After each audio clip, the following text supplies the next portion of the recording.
waamalahu almuslimuna bittaqiyya, na wakaamiliana naye huyo al-Aswad al-Ansi waislamu kwa taqiyya, kwa kutokudhihirisha uhalisia.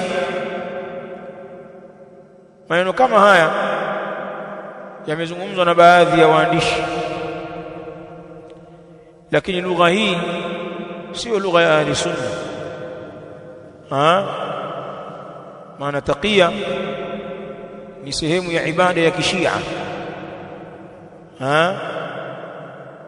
Wao wanalifanya jambo hili wakiamini ni sehemu katika da'wa, sawa kuficha uhalisia kwa maslahi. Kakaa na wewe asikudhihirishie yale mambo mazito mazito ya kishia, kwa kuwa anaona labda unaweza usielewe. Kwa hiyo mwanzo atakwambia habari za maulidi tu, kuadhimisha ahlul bait kwa kuwakumbuka kwa hafla mbalimbali, na anakuambia tutaanza kumwadhimisha Jaddul Hussein sallallahu alaihi wa alihi wasallam, babu yake Hussein ambaye ni mtume alayhi salatu wasallam. Wewe unaje?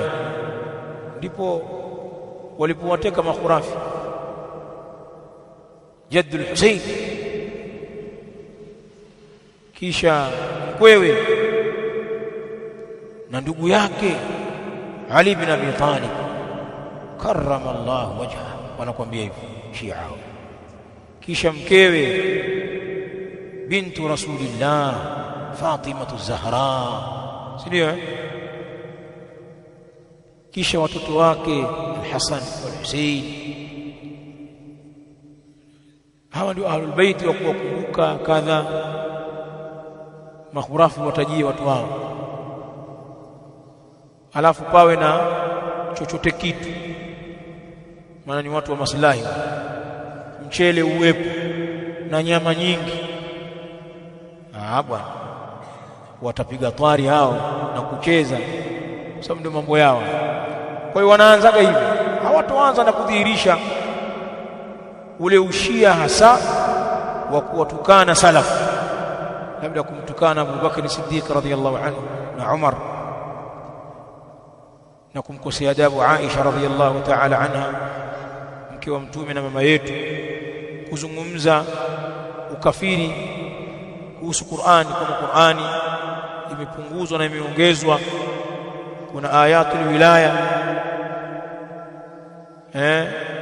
zimeondolewa na kina Uthman, wanasema na vibaraka wake katika Bani Umayya. Hayo hawatayasema mwanzo mpaka ule ushia ukikolea, na hii ni njia ya da'wa kwao, watakuficha kwa taqiyya. Ndio hapo watu wengi walipomezwa na mashia, kisha baadaye watakufungukia. Sasa ushakuwa na maslahi, wanakwenda na maji. Kwa hivyo hii si lugha yetu,